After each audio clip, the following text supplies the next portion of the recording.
Hi guys, let me tell you a small story. Imagine there is biryani in front of you, cooked from a star hotel, 5-star hotel, let's say ITC, one of the top luxury hotels in India. Let's say this biryani is costing 2000 rupees and I have 2 plates of biryani in front of me. We have plate 1 and plate 2. Now you are taking parcel. Plate 1 beautifully I packed in a pot, put it inside, put the lid, put this pot in another box, sent it to your house. Plate 2 I just packed like a regular plastic transparent top and some black or white color plastic you would have seen. I am sending to your house. Same biryani, different packing material. One is in a nice clay pot, one is in a plastic black box. I have sent it to you and I asked you to eat and tell me which is good.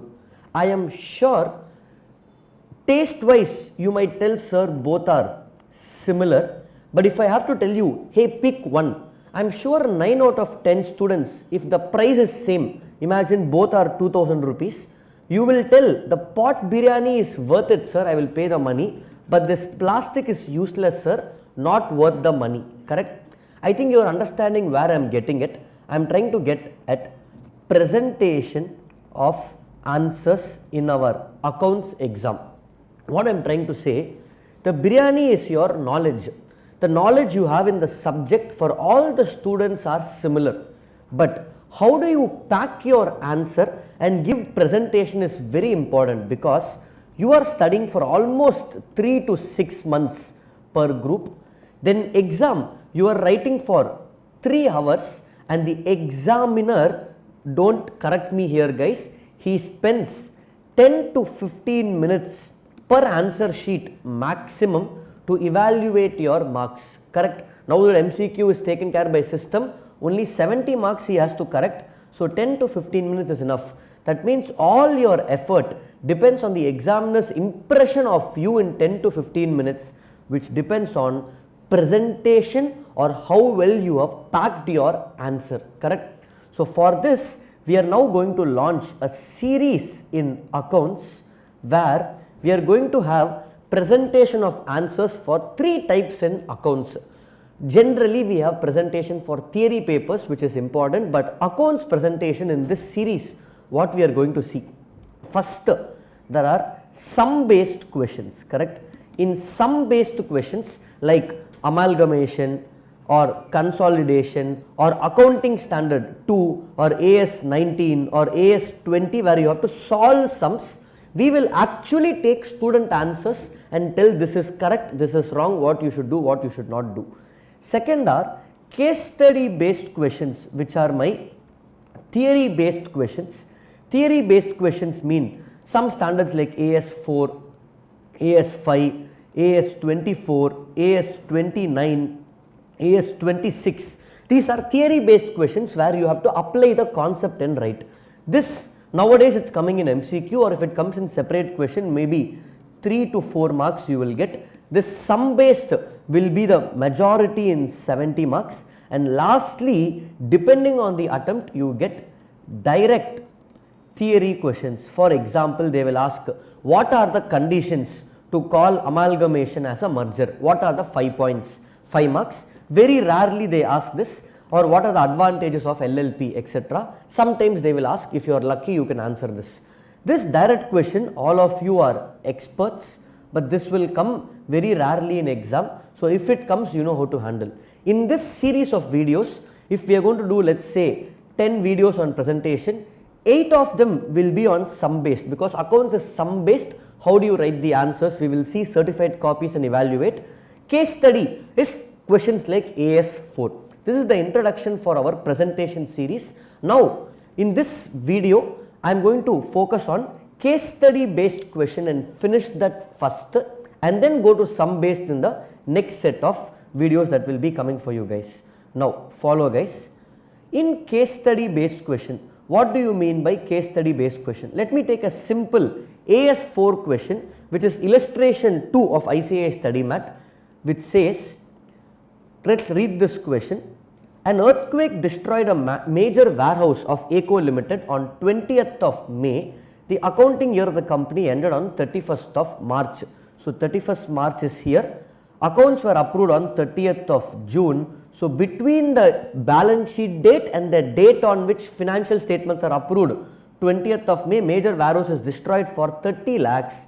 State with reasons whether loss is an adjusting or non-adjusting. You will say because it happened during the period and it's a new event, we will call it a non-adjusting event. But we also know non-adjusting event material means we will disclose in report of board of directors. If it is going to affect the going concern, it becomes an adjusting event. Number one confusion students have in this question is, sir, in this question, do I treat it like board of directors report or going concern? Question is not clear. For that, I am not going to give you answers. I have answers of students who have written this in our class and we are going to discuss these answers. Okay. First, I will tell you what they have written, what mistakes they have done. Finally, I will tell you how you have to write this answer towards the end of the video. We will take for 3 to 4 students considering time also and read their answers and correct if there are any mistakes. Analysis. As per the provisions, illustration 5.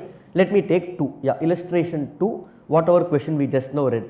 In the given case, they are saying in the given case, as per AS 4, continuing events occurring after balance sheet date, first don't use these arrow marks. You are writing a professional exam and not some school exam to use arrow, write point 1, 2, 3 or ABC. The loss from earthquake is estimated at 30 lakhs given in the question. This is facts. Any marks for this? No. If the loss is material to affect going concern, then it is an adjusting event. If loss is 30 lakhs which is not material to not affecting going concern, then it is not an adjusting event. Conclusion, event based on materiality which affects the going concern or not, the loss affects the going concern. There is no clarity in this answer, guys. If it's a 3-mark question, maybe I will give half mark for this question. There is no clarity in this answer. What do you mean by this? Imagine going to a movie, directly they are putting the climax. You are seeing the climax over there. You are not understanding. Trailer you saw, climax you saw. Where is the build up? We Indians like build up in movies. Same way answer should have a build up, guys. Let me see 2 more answers of students. Even I am seeing it first time.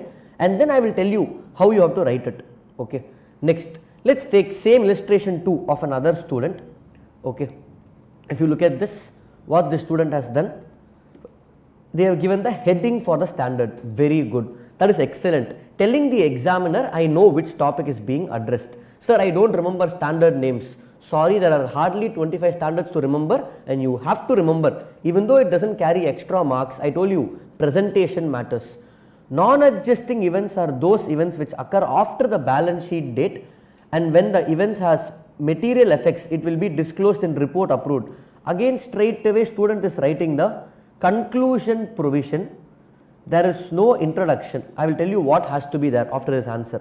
Next, case 1 striked off. An earthquake destroyed warehouse of this company. This is the facts again. And then if going concern of company is affected, it will make you have to make the adjustment. In this case, going concern is not affected. You don't have to make adjustments. Conclusion is good. But where is the analysis? Where is the provision? Where is the build up? So how you have to write this for 3 marks? Let me show you. First, you will write the provision in short.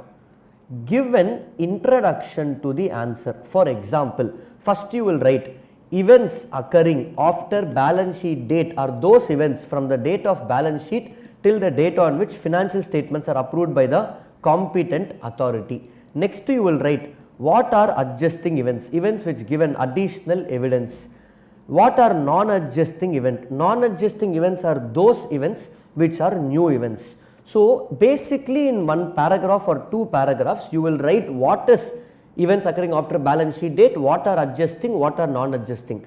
In this question, since they are talking about non-adjusting event, maybe you can skip the adjusting event part if it's only for a 3-mark question. Then you have to come to analysis. Don't have to write facts separately, guys. This is not law paper. In analysis, you will write like how the students have written over here, what they wrote over here, case 1, case 2. What happened in case 1? Therefore, it's a non-adjusting event. Therefore, it's affecting going concern. Therefore, it becomes adjusting event. Case 2. If I take assumption that it is not affecting going concern, then it remains to be a non-adjusting event. In provision, since we are talking about non-adjusting event becoming adjusting event due to going concern, you also have to write that in provision. Let's take one more student's answer. Okay, I hope you got clarity. Okay, now as per AS4, it states that changes occur after the balance sheet date and did not form part of financial statements if it is non-adjusting event. Good.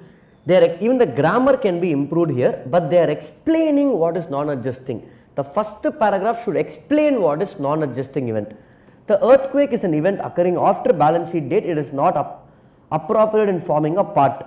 This sentence formation is not good, but if you look at the student, they have given a build up as to what is non-adjusting event, then they are saying what happened.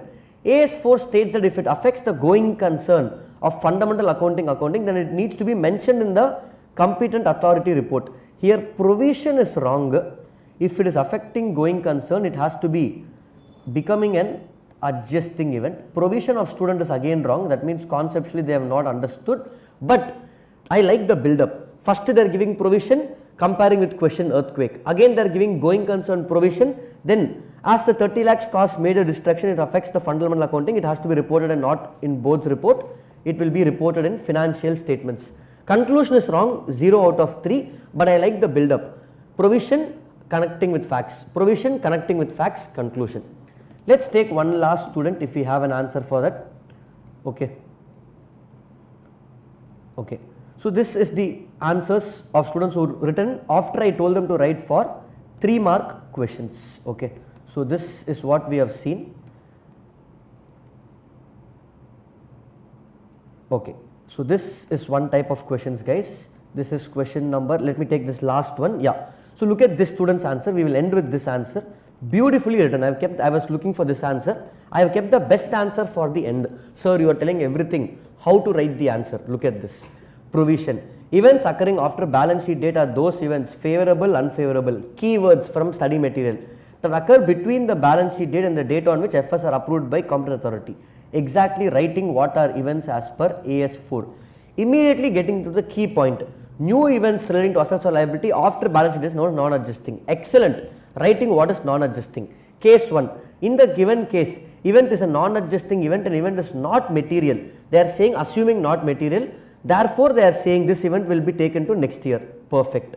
Next, case 2. It should be treated as a, if in the still in case, it should be treated as a going concern, because if the loss is 30 lakhs, it is going to affect, then going concern would be evaluated. Therefore, it enables users of financial statements with proper evaluation. It should be disclosed in the report of the approving authority. Here, one small mistake. If it is going to affect going concern, then it goes to FS. But otherwise, can you see the flow, guys? Provision, situation 1, situation 2, giving both open-ended answers. So this is how you write case study. If you want more videos in case study, we will keep them posting, guys. I hope this was helpful. Look out for the series. Thank you.